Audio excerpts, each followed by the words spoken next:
Ibu Bapak sekalian yang kami hormati, kembali kita bertemu pada acara Zoom Meeting 37 Susi Suryono, media untuk silaturahmi, media komunikasi, sekaligus media berbagi pengetahuan. Pagi ini sudah diagendakan presentasi dari kemampuan berbisnis, 5 kemampuan yang bisa ditonjolkan dalam pebisnis yang sukses. Untuk itu kami persilakan Ibu Lisa untuk dapat menyampaikan apa yang ingin disampaikan. Baik, saya bersyukur sekali dan saya merasa tersanjung karena mendapat kesempatan yang sangat luar biasa untuk berbagi pengalaman tentang beberapa yang sudah saya alami dan banyak mengalami perubahan-perubahan yang positif. Ya. Dan ini saya rangkum dalam sebuah materi yang saya sebut Citra dan 5 sifat sukses. Terus terang saya belum sukses diri Bapak Ibu ya. Jadi saya berbagi ini bukan bermaksud mengajari Bapak Ibu atau menggurui, tetapi ini adalah kesempatan saya juga untuk mengingatkan diri saya untuk memperbaiki diri saya lebih lagi. Sukses itu ada cara dan gagal itu ada sebab. Itu yang saya percaya. Dan saya melihat dari begitu banyak orang-orang sukses yang saya temui ya, di gue maupun di luar, mereka itu memiliki citra dan juga sikap atau karakter yang kurang lebih sama Bapak Ibu. Jadi kalau ada orang yang bilang sukses itu tidak milik semua orang. Saya setuju, memang sukses itu tidak bisa dimiliki oleh semua orang. Itu memang punya ciri atau punya sikap yang kurang lebih sama dan memang itu tidak bisa dimiliki oleh semua orang karena harus melalui sebuah keinginan yang besar untuk bisa seperti itu ya. Dan khusus di networking, sikap itu menentukan 95% dari jadi kalau dibilang saya sudah bisa misalnya baik, saya sudah memahami materi, saya sudah belajar 100%, tapi mengapa saya belum berhasil? Nah, ada 2 sebab mengapa kita belum berhasil Bapak Ibu ya. Pertama, karena malas. Nah, jadi kita boleh cek ke pribadi kita masing-masing dan saya juga cek berapa banyak sih action yang kita lakukan. Misalnya minggu ini saya sudah bertemu berapa orang, saya sudah berbagi ke berapa orang, dan saya sudah follow up berapa orang. Nah, itu adalah contoh action. Kalau misalnya 1 bulan saya hanya ketemu 1 orang, dan kita berharap dalam 1 tahun ini kita bisa mencapai peringkat yang lebih tinggi misalnya. Nah, tentu itu agak sulit Bapak Ibu ya. Jadi kita harus berusaha memperbanyak action kita supaya peluang untuk berhasilnya lebih besar. Itu. Nah, jadi yang pertama itu karena kita kurang action ya. Mungkin kalau dibilang malas agak terlalu kasar. Nah, kita kurang action aja. Jadi peluang kita lebih kecil untuk berhasil. Nah, yang kedua, kita action banyak Bapak Ibu ya. Saya pernah mendengar sharing dari seorang sesama leader ya. Beliau pertama kali menjalankan Riwe itu semangatnya luar biasa. Mungkin level 10 kalau untuk ukuran pedas gitu ya. Dalam 1 bulan dia bisa menemui 100 orang. Dia sharing ke 100 orang, prospek 100 orang Bapak Ibu. Bayangkan ya, luar biasa. Tetapi yang lebih luar biasa lagi, tidak ada satupun yang closing. Jadi ketemu 100 orang, jangankan 1 paket, 1 botol pun tidak ada katanya gitu. Waduh, sampai dia sempat putus asa, sampai pengen nangis waktu di dalam mobil katanya gitu. Nah, tetapi setelah dia teliti balik, setelah dipikir-pikir kenapa ya saya kok tidak bisa closing. Ternyata dia menggunakan cara sendiri. Jadi dia menggunakan cara yang sama dengan waktu dia di bisnis konvensional. Nah, makanya dia tidak berhasil. Nah, tapi setelah dia insaf, dia pun belajar melalui sistem, cari mentornya, dan mengaku dosa, tolong ajari saya katanya. Nah, luar biasa sekarang beliau sudah mempunyai tim yang cukup besar ya di Pekanbaru, dan dia adalah Bapak Jamie ya. Saya juga terinspirasi sekali dengan beliau. Oke. Jadi itu. Nah, sekarang masing-masing diri kita kurangnya saya apa. Nah, jadi kita harus berjiwa besar mengakui kekurangan kita Bapak Ibu ya, supaya kita bisa menjadi orang yang lebih baik. Kita bisa memperbaiki diri kita bila kita tahu apa kekurangan kita. Nah, jadi pertama saya akan bagikan citra yang dimiliki oleh khususnya networker sukses. Apa aja citranya itu? Pertama, citra percaya diri.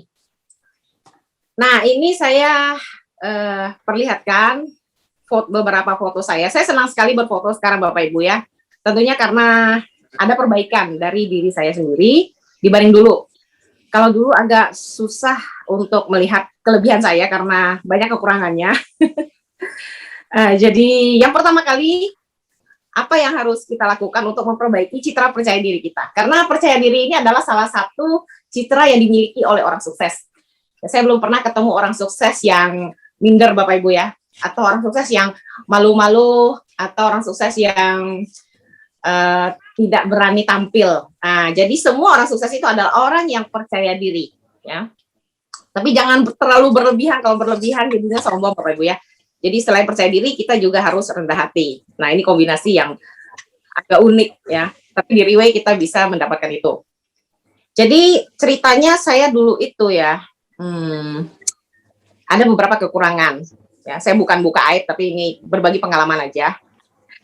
Pertama, bagaimana agar kita bisa menjadi orang percaya diri? Pertama adalah kita membenahi penampilan kita.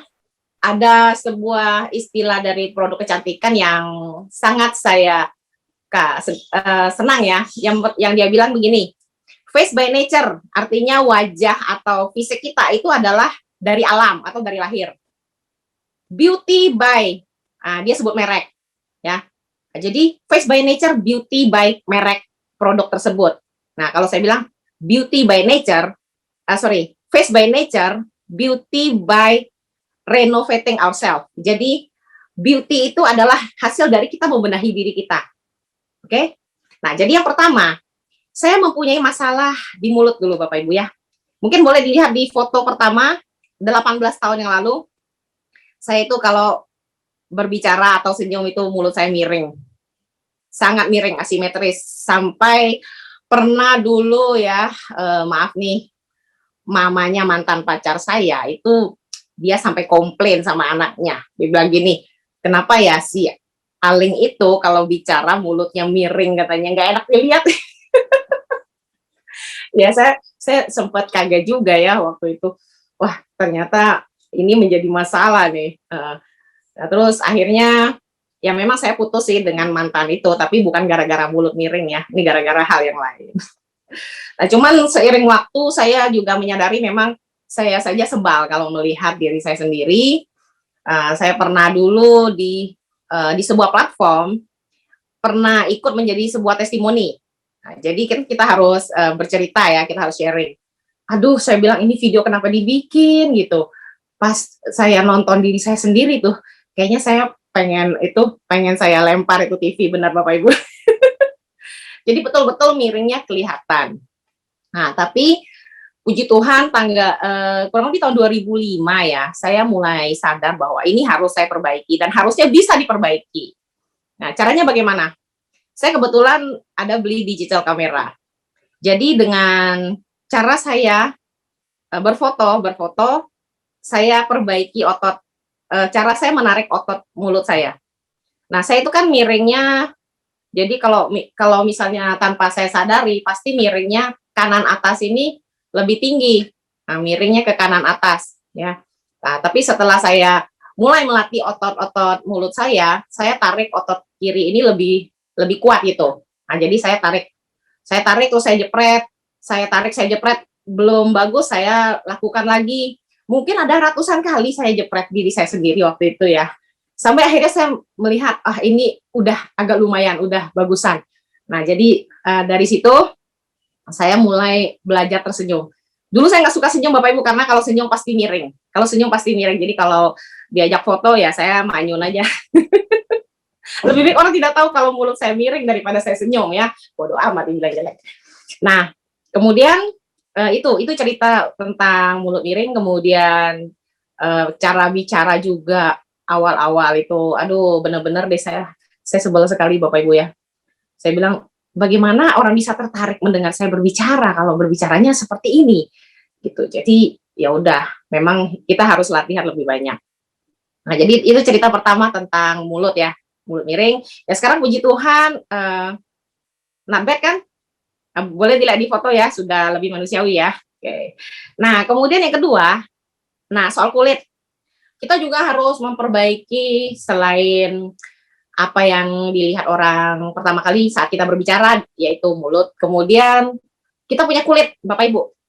Nah, kulit yang bersih dan sehat itu tentu lebih enak dilihat, betul tidak? Dan tentu orang akan lebih betah untuk maksudnya berinteraksi dengan kita gitu. Itu memang nggak bisa dipungkiri Bapak Ibu ya, kita pasti lebih senang untuk berinteraksi dengan orang yang enak dilihat ya. Memang dunia itu kejam, tapi itulah kenyataannya. Makanya di dalam iklan lowongan pekerjaan, yang pertama menjadi syarat adalah berpenampilan menarik, terutama untuk frontliner atau orang yang berhadapan langsung dengan customer atau sebagai resepsionis, customer service, bahkan untuk di bank-bank pun pasti dipilih yang ya berpenampilannya lumayan ya, penampilan menarik. Nah, terus ya, dulu saya punya masalah jerawat Bapak Ibu ya. Mungkin banyak yang nggak percaya, masa sih? Ih bener, dulu jerawat saya itu parah Bapak Ibu. Kurang lebih tahun 99 ya, 99 sampai 2003 itu, waduh, itu benar-benar masa-masa kelam dalam hidup saya ya. Udah jomblo, jerawatan, tambah stres. Jadi saya udah berusaha berobat kemana-mana, udah ngabisin duit ya. Orang bilang, dokter ini bagus, saya pergi. Orang bilang, produk ini bagus, saya coba, saya beli. Sampai di rumah itu udah kayak gudang skincare untuk jerawat. Itu satu laci gitu. Soalnya kalau dipakai terus ternyata kok malah tambah banyak, atau dipakai nggak ada perubahan, saya jadi males gitu loh. Jadi nggak mau pakai lagi. Akhirnya saya dicap sama kakak saya, dasar korban iklan katanya. Lihat tuh mukamu sampai kayak barong katanya gitu. Pokoknya aduh bener-bener deh, jangankan untuk keluar rumah atau bertemu orang Bapak Ibu ya, untuk ngaca saja saya males ya. Pokoknya stres lah waktu itu ya. Jadi nggak tahu gara-gara apa ya akhirnya bisa hilang ya, lebih manusiawi lah. Nah, tapi ternyata setelah berapa lama saya salah pakai produk, jerawatan lagi. Nah, salah treatment, jerawatan lagi. Ya mulai lagi lah petualangan seperti dulu, coba berobat sana berobat sini. Ya begitulah Bapak Ibu ya, nggak stabil. Anehnya setelah saya menikah, jerawat saya hilang Bapak Ibu ya. Jadi saya tahu sebabnya sekarang, mungkin dulu itu saya stres. Oke, jadi itulah puji Tuhan sih sekarang ya boleh dilihat lah ya, mukanya udah lebih manusiawi, cukup kencang ya, nggak kalah dengan yang masih ABG Bapak Ibu ya. Puji Tuhan, ini semua berkat saya mengenal Riway. Kemudian saya juga punya tanda lahir. Jadi kalau misalnya kita punya tanda lahir atau kelainan yang mengganggu, contoh nih misalnya di pelupuk mata ada tompel segede gajah gitu. Nah ini bukan kuman di seberang lautan tampak, gajah di pelupuk mata kelihatan, bukan ya. Tapi ini benar, misalnya kita ada kelainan atau tompel di pelupuk mata, itu kan cukup mengganggu. Selain mengganggu pemandangan juga mungkin mengganggu penglihatan kita. Nah itu kalau bisa dibuang supaya lebih manusiawi gitu. Atau nah kalau untuk saya sendiri Bapak Ibu ya, saya kebetulan memang dianugerahkan kekayaan ya, tapi bukan kekayaan harta, kekayaan penyakit. Jadi saya itu punya masalah di kulit kepala dulu. Dari lahir itu saya pitak. Dari lahir saya pitak, jadi ada bagian yang licin, tidak tumbuh rambut. Kemudian saya lupa umur berapa, itu pernah tumbuh bisul. Dan setelah tumbuh bisul itu sembuhnya tidak sempurna. Jadi dia membentuk lapisan-lapisan kulit yang berlebihan, yang saya baru tahu istilahnya itu tahun 2008 itu namanya sebaceous nevus. Nah, sebaceous nevus, boleh cek di Google apa sih sebaceous nevus. Itu kalau dilihat itu agak menjijikkan ya. Jadi itu semacam tumor jinak atau tanda lahir yang abnormal. Memang sih tidak membahayakan Bapak Ibu, tetapi itu sering sekali gatal. Kalau kita sudah, misalnya hari ini saya keramas, kemudian besok saya tidak keramas, itu mulai gatal. Ya, jadi kalau udah gatal, saya garuk-garuk dan saya kopek-kopek, nah berdarah bagian di situ, berdarah, dan kalau dicium itu baunya kurang enak. Nah, jadi itu berlangsung selama puluhan tahun Bapak Ibu ya. Dan saya tidak tahu harus bagaimana. Memang sih pernah dibawa ke dokter sama orang tua saya, sama saudara saya pernah. Ya paling dikasih salep sama dokternya. Udah disalepin aja, disalepin. Tapi nggak ngefek ya, nggak ada perubahan gitu. Nah, puji Tuhan tahun 2007 itu saya mengenal seseorang ya yang sekarang jadi suami saya. Nah, 2007, dan dialah orang yang menemukan kelainan ini. Jadi di antara beberapa mantan saya nggak ada yang tahu saya punya kekurangan ini kan. Konyol ya, berarti jarang dimulai Bapak Ibu ya.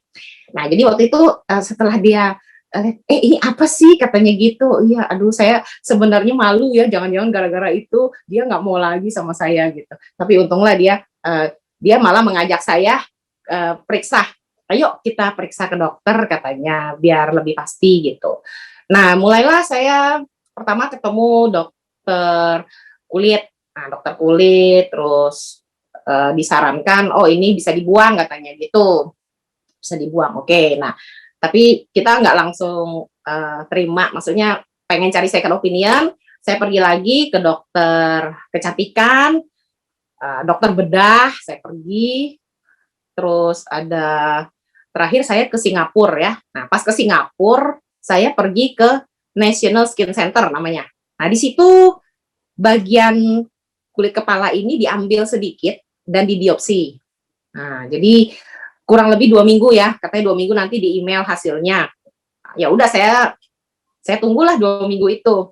Nah dari situlah saya mengenal namanya sebaceous nevus. Jadi Anda mengalami ini dan ini bisa dibuang, harus dibuang katanya. Oke, jadi saya mantap lah, sudah ada 4 dokter yang mengatakan ini harus dibuang. Akhirnya saya pergi ke rumah sakit Puri Indah waktu itu. Tidak ada yang mereferensi, cuman ketika saya lewat rumah sakit itu ada sebuah perasaan bahwa kayaknya ini bagus.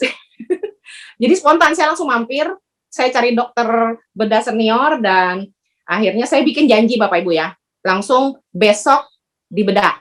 Nah, langsung gercep nih. Oke, akhirnya setelah dibedah masalah itu tuntas ya. Meskipun 1 bulan nggak boleh keramas dan itu sangat menyiksa Bapak Ibu ya. Tapi sampai sekarang berarti sudah 13 tahun ya, seumuran dengan Riwe, kepala saya sudah baik. Oke, puji Tuhan, satu masalah sudah diselesaikan.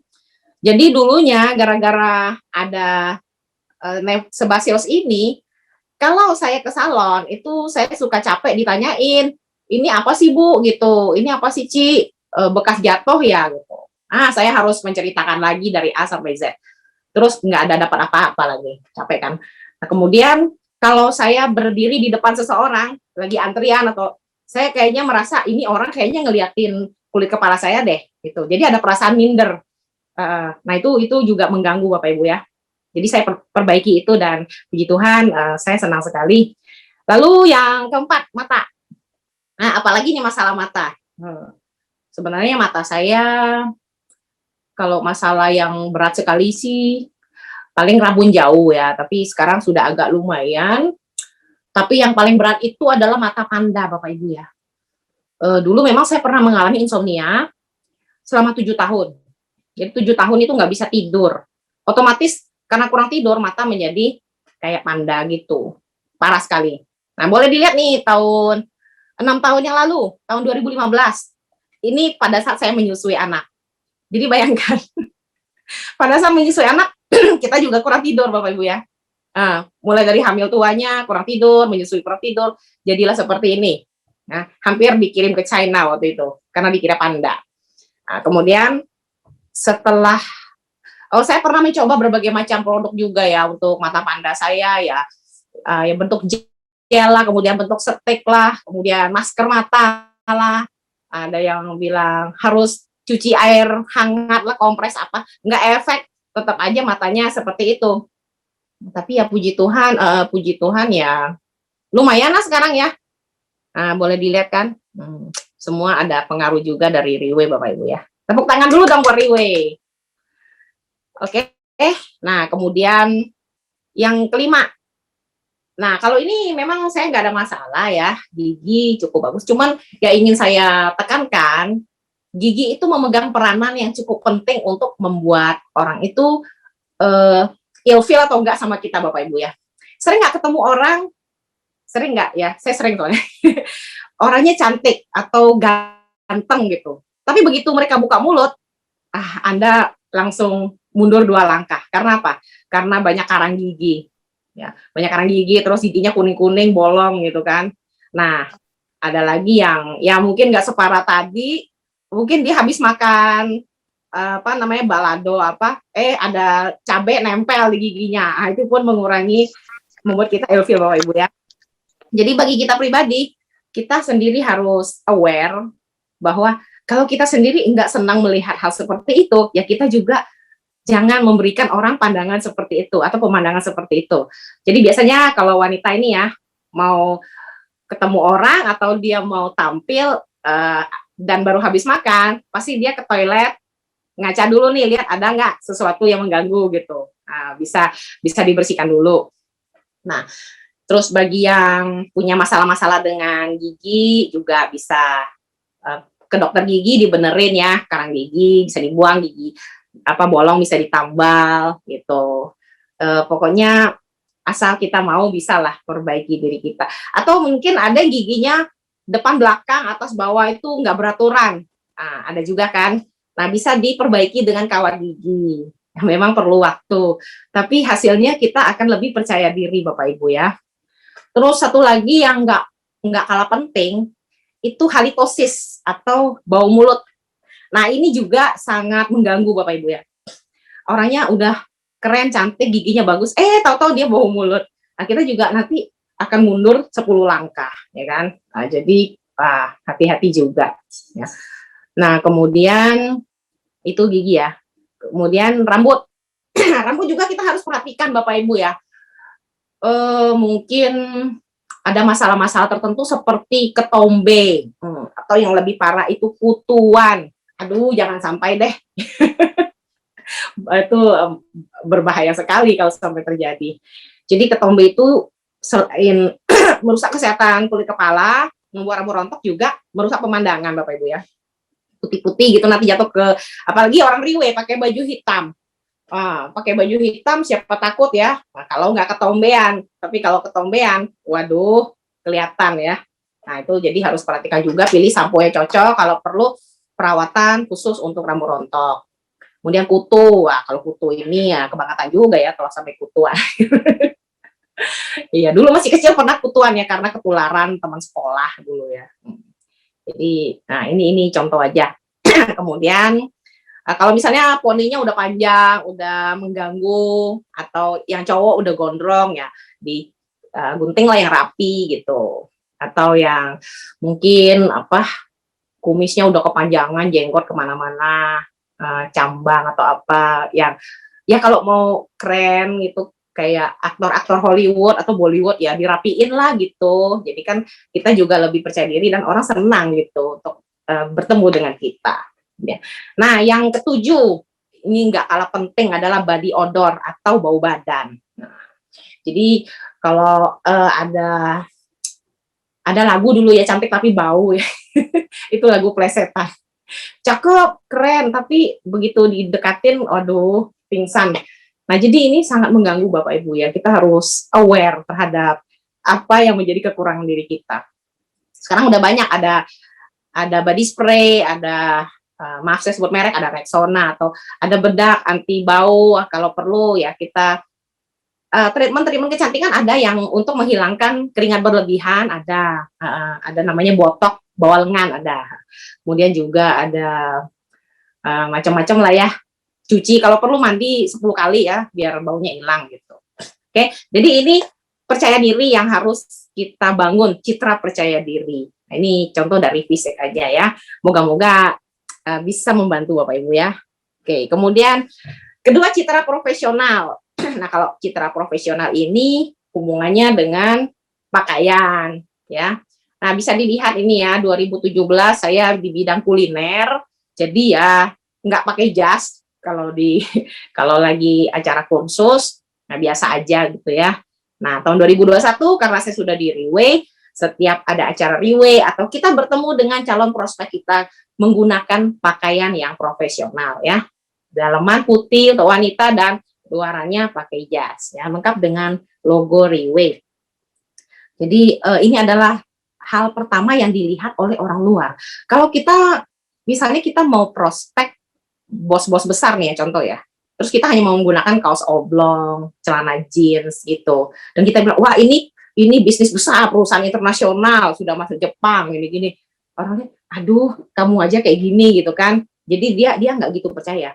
Coba kalau orang yang bekerja di BCA, contoh nih, saya sebut BCA dengan orang yang bekerja misalnya di sebuah perusahaan mobil, misalnya BMW. Nah, begitu mereka bertemu kita, mereka menggunakan seragam, kan kita udah langsung melihat image BMW atau image BCA-nya, kita nggak melihat image orangnya. Sama, begitu juga dengan kita, kalau kita tampil atau kita bertemu dengan calon prospek kita dengan menggunakan seragam Riway, orang akan lebih melihat Riway-nya, bukan melihat diri kitanya siapa gitu. Nah, jadi itulah yang harus kita perhatikan. Ya. Terus kalau kita menggunakan jas juga jangan asal, misalnya bawahannya hitam, atasannya biru, atau bawahannya coklat, atasannya hitam gitu, terus dalamannya warna yang di luar ketentuan ya, kurang harmonis, kurang serasi gitu. Terus dasinya juga jangan lupa, tanpa dasi kurang ya Bapak Ibu ya. Oke. Nah, kemudian yang kedua, kita juga harus menguasai materi ya. Ada istilah done is better than perfect. Jadi artinya kita tidak perlu menunggu kita sempurna baru kita melakukan gitu. Bagaimana cara menguasai materi adalah dengan kita langsung belajar atau learning by doing. Jadi kita belajar sambil melakukan. Karena begitu kita melakukan dan ada kesalahan, kita bisa tahu, oh ini saya harus perbaiki gitu. Dan bagaimana semakin banyak kita praktek, maka materi tersebut juga akan bisa kita kuasai ya. Ibaratnya kalau kita mau bertempur di medan perang, tentu kita harus siapkan senjatanya Bapak Ibu ya. Kalau kita baru pertama kali bertempur, tidak mungkin bertempur sendiri, setuju tidak? Pasti kita akan ditemani oleh senior-senior kita, atau bahkan jenderal kita akan turun tangan untuk memberi contoh bagaimana sih cara bertempur yang efektif gitu. Sama di Riway juga. Jadi kita belajar dari contoh ya. Seperti dulu ketika saya baru bergabung dan saya belum mengerti apa-apa. Pertama kali saya closing itu adalah setengah botol saja Bapak Ibu ya, atau 30 kapsul. Nah, pada saat itu saya belum member. Saya baru konsumsi 6 kapsul. Terus saya juga belum membuktikan apa-apa, belum punya hasil apa-apa.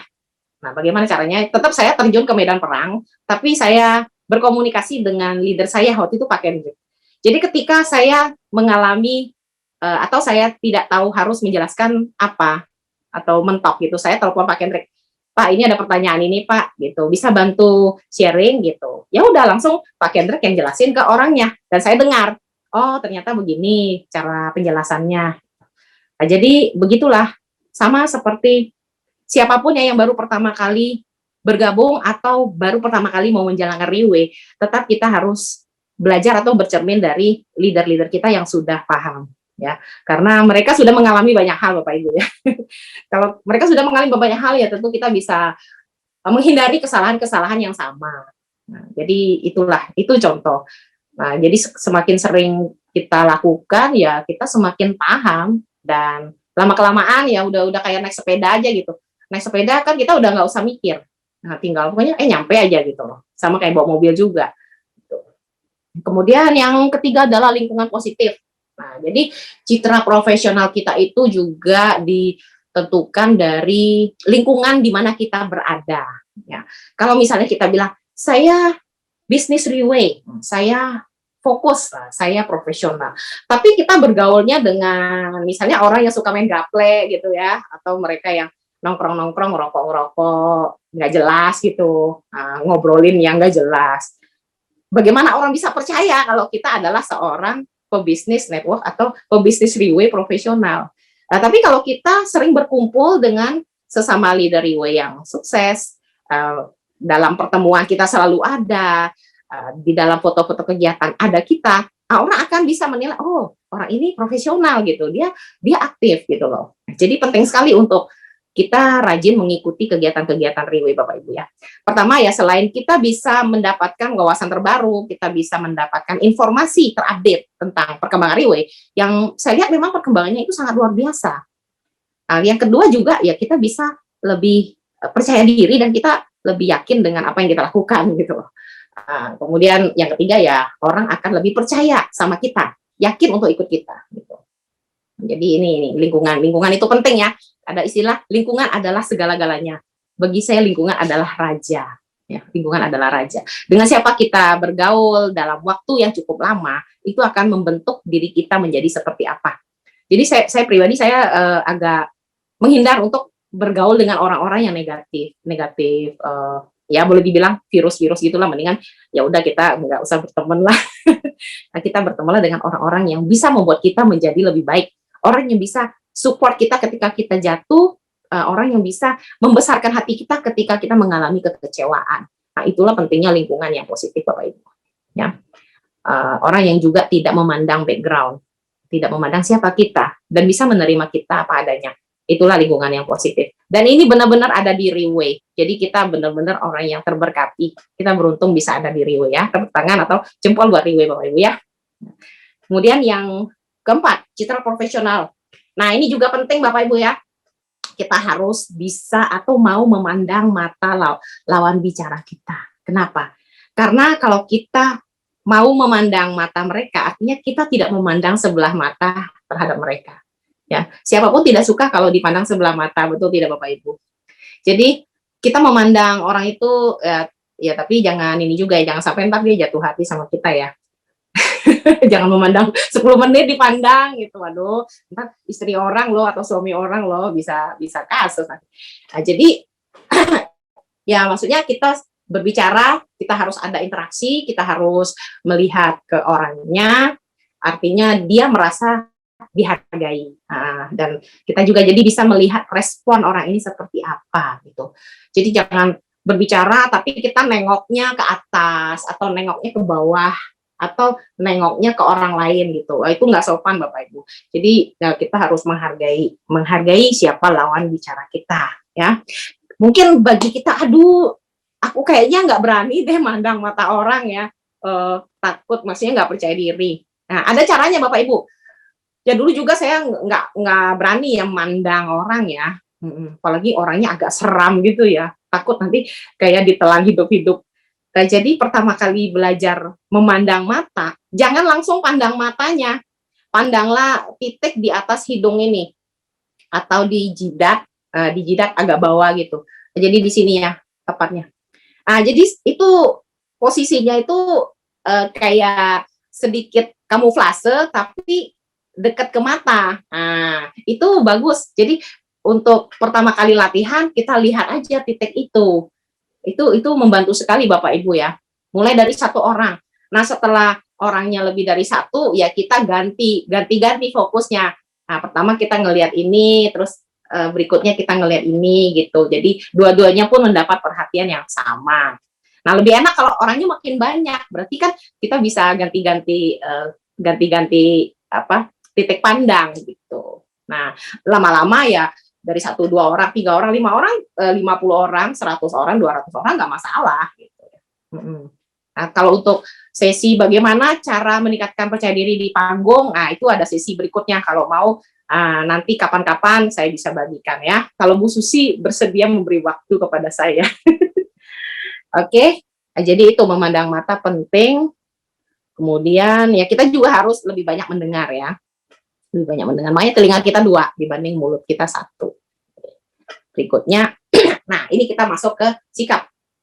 Jadi 5 sikap ini adalah sikap yang mutlak kita miliki untuk kita menjadi seorang networker yang sukses Bapak Ibu.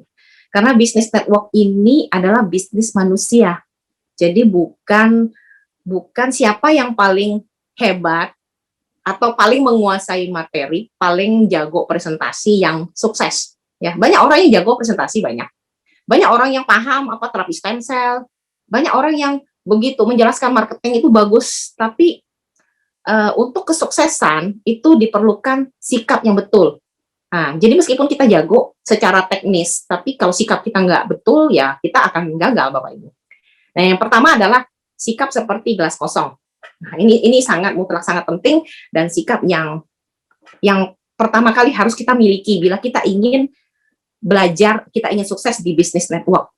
Mengapa? Kita lihat ya, gelas yang sudah ada terisi air, kalau kita tuang, kita isikan dengan air dari botol atau apa, itu dia akan cepat sekali penuhnya. Apalagi bila airnya awalnya sudah ada air hampir penuh, begitu kita tuang sedikit aja udah luber.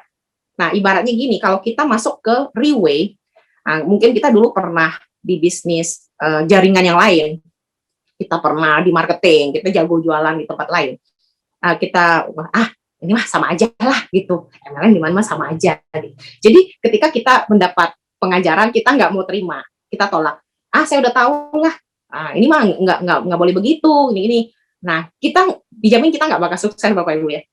Kalau memang kita sudah pintar, kita sudah jago di tempat lain, tentu di tempat lain kita udah sukses, betul tidak? Nah, jadi itu kita harus menganggap saya belum tahu apa-apa. Kita baru mulai, anggap kita baru lahir gitu. Jadi apapun yang diajarkan oleh orang-orang yang sudah berhasil dan sudah profesional di bidang ini, ya kita terima saja. Nah, sebenarnya kan keunggulan bisnis network begitu, just follow, just copy paste gitu loh. Enggak susah sebetulnya ya. Yang susah adalah membuat kita itu mau mengubah diri kita, itu yang paling susah.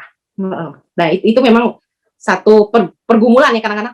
Kenapa sih saya harus berubah? Kenapa sih saya nggak boleh begini gitu? Tapi percayalah Bapak, perubahan itu baik adanya ya. Perubahan itu adalah untuk membentuk kita menjadi insan yang lebih berkarakter dan bisa menjadi orang yang sukses di sini. Oke? Nah, jadi gelas kosong ini sama seperti spons. Kalau dia kosong kan kita ngisinya enak. Kita isi 100 mili, dia terisi 100 mili penuh. Kemudian kita isi lagi 100 mili lagi jadi 200 gitu. Terus sampai akhirnya dia penuh. Dan itu adalah memang ilmu yang 100% sudah diterapkan dan sudah terbukti berhasil di sini gitu. Nah, sama juga dengan spons. Spons itu kalau kita isi dengan air, dia kan menyerap. Langsung airnya masuk semua, betul tidak? Kita tidak bisa melihat air yang tergenang di atas spons kalau sponsnya masih kering ya atau masih kosong gitu. Jadi sama, kita harus menyerap 100% dan menerima 100%. Walaupun kita kurang bisa menerimanya ya, kita harus bisa menerimanya itu. Oke. Nah, ini sikap yang pertama. Kemudian sikap seorang petani. Tentu semua orang tahu ya, petani itu orang yang menanam padi ya. Nah, mengapa kita harus memiliki sikap seorang petani? Karena jadi petani itu nggak gampang, Bapak Ibu ya. Untuk menghasilkan padi yang bernas, untuk panen, itu dia perlu mengalami berbagai proses. Yang pertama, membajak sawah, ya, ada lahan dibajak dulu, berkotor-kotor dulu. Nah, kemudian juga nanti harus menyemai benih. Setelah benihnya ditanam, mungkin nanti tiba-tiba ada hujan deras, ya. Benihnya tercabut semua, rusak. belum nanti ada binatang, mungkin ada sekawanan ayam masuk ke sawahnya, kemudian semuanya dipatok-patok ya, rusak lagi gitu. Jadi petani juga harus memulai lagi dari awal. Dan petani harus rajin merawat tanamannya. Ya, harus dipupuk, kemudian diairi, kemudian juga nanti harus mungkin dikasih pestisida ya. Dan tentu harus dikasih orang-orangan tuh, biasa ada orang-orangan sawah untuk mengusir burung-burung pematok ya. Jadi memang nggak gampang Bapak Ibu ya. Belum tiba-tiba nanti musim kemarau. Musim kemarau ini kok kepanjangan nih sampai semuanya kering, mati. Ya harus mulai lagi dari nol. Tapi tetap petani mereka memulai lagi dan mereka akhirnya seiring berjalannya waktu mereka bisa menikmati panen gitu. Nah, itu juga yang kita lakukan di bisnis jaringan Bapak Ibu ya. Kita masuk bisnis jaringan nggak bisa langsung mendapatkan padi yang kita inginkan ya. Kita harus menanam, kemudian melalui proses seperti petani itu tadi. Memang kadang-kadang melelahkan, tapi ya kita tahu tujuannya. Sama seperti petani itu, memang dia lelah, harus nanam ulang, disiram ulang gitu. Tapi dia tahu suatu saat dia akan panen. Makanya dia tetap menjadi petani ya. Jadi kita harus punya sikap seperti itu. Jadi kita harus tahu mengapa kita di Riway, mengapa kita mau menjalankan Riway dan sukses di Riway. Oke, kemudian yang ketiga adalah sikap seperti seekor laba-laba. Pernah lihat laba-laba ya Bapak Ibu ya? Atau minimal pernah lihat sarang laba-laba. Saya suka sekali menghapus sarang laba-laba ini. Jadi kalau wah ada baru sedikit loh, udah saya hapus gitu. Tapi besoknya ada lagi loh. Dihapus lagi, terus besoknya ada lagi gitu. Aduh, ini laba-laba rajin banget ya. Kalau bisa saya rekrut jadi member, pasti rajin nih. Bercanda Bapak Ibu ya. Nah, jadi laba-laba ini dia punya sikap pantang menyerah. Dia punya sikap tekun ya, tekun dan sabar. Jadi kalau rusak ya udah saya bikin lagi aja gitu, mulai lagi. Karena apa? Karena kalau sarang laba-labanya ini sudah jadi, dia tinggal duduk manis menunggu mangsanya terperangkap. Gitu. Nah, sama kita juga harus berpikir seperti laba-laba ini. Ya, mungkin kita sudah membangun jaringan kita, kita sudah punya beberapa member yang aktif, tahu-tahu tiba-tiba mati, misalnya nggak jalan lagi, atau mungkin dia pindah ke company lain. Tuh, kita jangan akhirnya, waduh susah ya ternyata saya nggak bisa lah jalankan ini gitu. Nah, jangan berpikiran seperti itu sama sekali. Kalau hal itu terjadi, ya udah kita mulai lagi.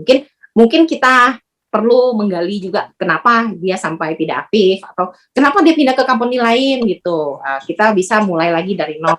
Ayolah kita bersama-sama berjuang lagi. Atau ya kita bisa mencari calon mitra yang baru yang bisa kita bina gitu. Jadi jangan putus asa. Dunia ini nggak selebar daun kelor Bapak Ibu ya. Kalau gagal lagi gitu. Kalah sama laba-laba. Baik, kalau kita membangun jaringan, tadi ada suara masuk ya.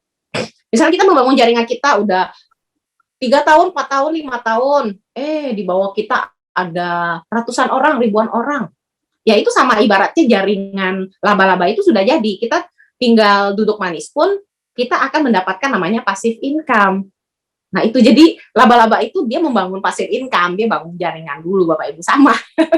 Nggak ada bedanya dengan kita membangun jaringan untuk mendapatkan passive income ya. Oke, nah itu laba-laba. Kemudian yang keempat adalah sikap pelari maraton. Nah ini saya pilih pelari yang paling cantik. Tadi saya cari di Google pelari maraton tercantik, ini orang Thailand ya, cakep ya. Biar semangat ya, kalau lihat laba-laba atau petani yang udah tua itu kan nggak semangat Bapak Ibu ya. Kita lihat wah cakep cewek. Pasti juga pengen ya kalau punya potongan badan seperti itu, keren. Nah, jadi pelari maraton itu adalah pelari, dia beda dengan pelari sprint ya. Pelari maraton itu adalah pelari jarak jauh, 42 km. Artinya dia tidak bisa melihat di mana finishnya, ya. Aduh, finishnya di mana ya, gitu. Tapi dia tahu ada finish di sana, ya. Ada finish. Jadi dia akan berlari dengan konstan. Kemudian ya paling dia berhenti istirahat minum sebentar, tapi dia akan lanjut berlari lagi gitu. Jadi Tidak ada pelari maraton yang setelah dia berlari 10 kilometer dia balik ke, mungkin dia merasa aduh capek lah, masih 30 kilo, udahlah balik aja ke garis start. Nggak ada ya, semua pelari maraton sudah tahu mereka punya tujuan di sana, maka mereka akan terus berlari, mereka akan terus mengayuh langkah kakinya gitu. Nah, jadi itulah sikap yang harus kita miliki. Kita sudah tahu di Riway itu kita membutuhkan waktu untuk sukses. Rata-rata 3, 4, atau 5 tahun kita baru bisa merasakan hasil yang luar biasa. Nah, kenapa begitu kita baru jalankan 3 bulan, 6 bulan, 1 tahun, kita sudah merasa, bisnis ini susah, tidak bisa jalan. Ibaratnya kita lari maraton, tadi 10 kilo kita udah mundur, kita udah berhenti, kita mundur ke garis start. Jangan Bapak Ibu ya, kita harus tahu bahwa di ujung sana ada sebongkah emas. Sebongkah emas yang kalau kita ambil tidak akan habis-habis. Jadi kita harus teruskan langkah kita, teruskan perjuangan kita di Riway ini. Apapun yang terjadi, ya, karena sudah banyak yang sampai garis finish itu. Kecuali kita belum melihat bukti ya, belum ada orang yang sampai, beneran bisa sampai nggak sih? Nah, kalau di Riway itu udah ribuan orang Bapak Ibu ya, udah ribuan, banyak sekali, bahkan yang namanya tim Supreme, tim Elite, Pegasus itu di atas 500 orang. Berarti kan mereka adalah pelari maraton yang sudah finish. Ya, kenapa kita nggak ikutin langkah mereka? Nah, jadi kita harus memiliki sikap seperti itu. Dan juga kalau lihat uang itu jangan dekat-dekat. Kalau lihat uang dekat-dekat nggak kelihatan Bapak Ibu ya. Contohin ini uang misalnya 100.000, kita kalau tempel di depan mata, atau misalnya saya taruh di mana? Nah, ini nih. Ini uang nih, nggak kelihatan kan? Nah, tapi kalau misalnya agak jauh, kelihatan nggak uangnya?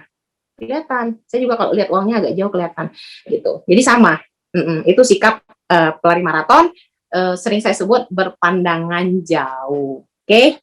Nah, sikap yang terakhir adalah sikap sebatang padi. Kalau tadi adalah petaninya, sekarang padinya Bapak Ibu. Nah, kalau padi ini kan ada sebuah filosofi, makin berisi makin merunduk. Betul tidak? Jadi padi itu semakin bernas, dia berat. Dia berat, jadi dia kayaknya semakin ke bawah gitu. Sama seperti kita di Riway, semakin kita sukses atau semakin kita mencapai sesuatu yang lebih tinggi, kita harus semakin rendah hati. Nah, inilah ibaratnya sebatang padi itu. Nah, jadi kita nggak boleh jadi orang yang congkak, sombong, apalagi kita baru mencapai sesuatu, hebat, gua keren, gini-gini gitu, dan kita memandang orang lain rendah. Nggak boleh Bapak Ibu. Jadi kita harus tetap mau belajar, kita tetap harus merasa saya masih kurang. Ya, jadi di atas langit itu masih ada langit.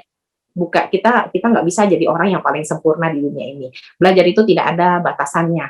Ya, ada istilah yang sering saya dengar dari para top leader, hidup sampai tua, belajar sampai tua. Nah, itulah yang terjadi di Riway. Jadi setiap ada kegiatan, ya kita hadir, kita belajar. Karena apa? Meskipun saya udah pernah ikut puluhan kali, ratusan kali, tetap akan ada sesuatu yang baru yang kita dengar pada hari kita ikut itu.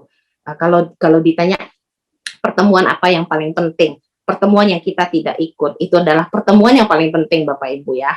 Jadi kita harus terus menundukkan kepala kita belajar ya.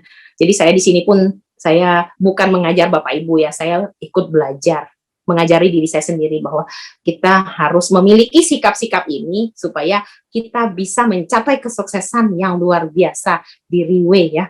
Seperti Ibu Susi. Nah, Ibu Susi saya salut banget, beliau meskipun sudah senior, beliau seorang mantan pejabat di kepolisian, tapi beliau mau belajar, merendahkan hati, mau belajar.